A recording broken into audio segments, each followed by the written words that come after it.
Alright, some new setups in Tick Pulse that I want to share with you. I have a stage 4 setup, and I've tested it on 5 seconds as well as 15-second charts, and I wanted to show you that. So here it is on 5-second charts, but I first want to go over the inputs. Actually, we'll go over the performance summary first. And so you see 44,112.50 hypothetical.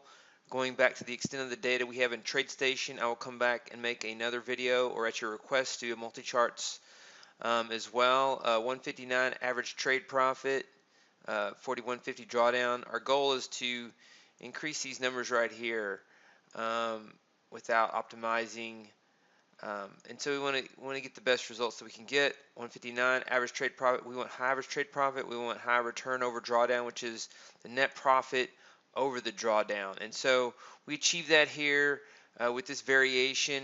Here are the inputs for stage 4. And these are the results for the 15 second. So you just saw the 5 second. The 15 second, you see this here, very similar, very similar. We did change one of the inputs on the 5 second. This has a look back of 30 on the 15 second. And so we went down to 5 second. We multiplied this number by 3 because we're going from 15 seconds to 5 seconds. You have 3 times the number of bars, and so we had we multiplied the look back by 3 to 90. So this goes to 90, and you need to set your max bars to look back to 91 if you go down to 5 second charts. And if you were to go maybe test it on 1 second charts, you'd want to increase this to maybe 450 because you would have 15 times more bars. And so these are the results. We have stage 4. We added some inputs. We've added max daily entries and max daily loss. I haven't completely tested that, so the defaults are false. And these are the default settings that we originally had. This is how you would set it up. Original stage 1, stage 2, and stage 3 is what we had originally. And the inputs here are how you would set it up for the new code in order to take advantage of stage 4. And so what stage 4 does is we add this. We add the use tick pulse ranges, and so what we're doing is it's false in all the other ones, and then we set it to true on this variation. So what it does is when you're taking a look at tick pulse ranges as well as VIX for tick pulse range, and these are the inputs that matter. And so VIX for tick pulse range, we set it to 15, and so you see the tick pulse long, tick pulse short, tick pulse long 2, and tick pulse short 2. And so when VIX is less than 15, it uses tick pulse long and tick pulse short.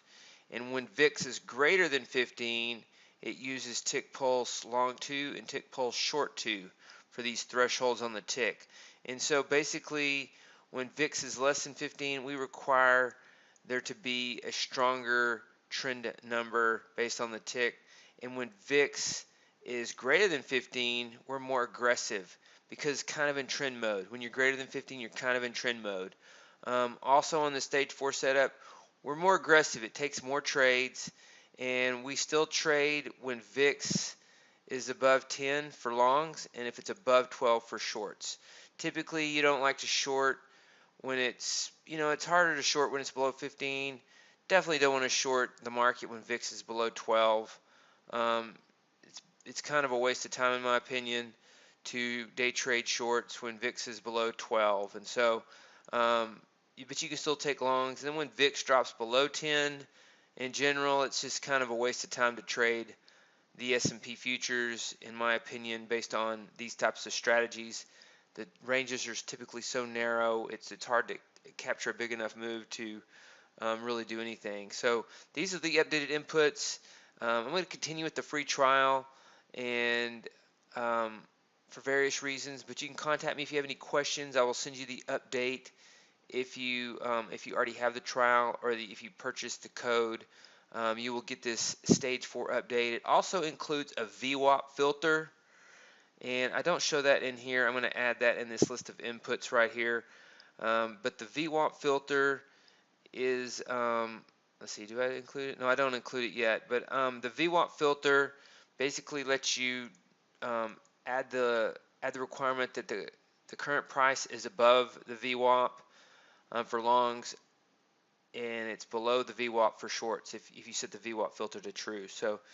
Um, so more later, potentially more updates on an exit strategy as well. And so there's lots of different variations you can test and trade for diversity in this. You could trade, you could aggressively, with the original version, VWAP improves it. VWAP does not improve, what did I test, stage 3 and 4. It didn't improve stage 3 and 4 on the VWAP. So you can trade different variations, variations that trade more aggressively. So the original version takes 411 trades during this time period.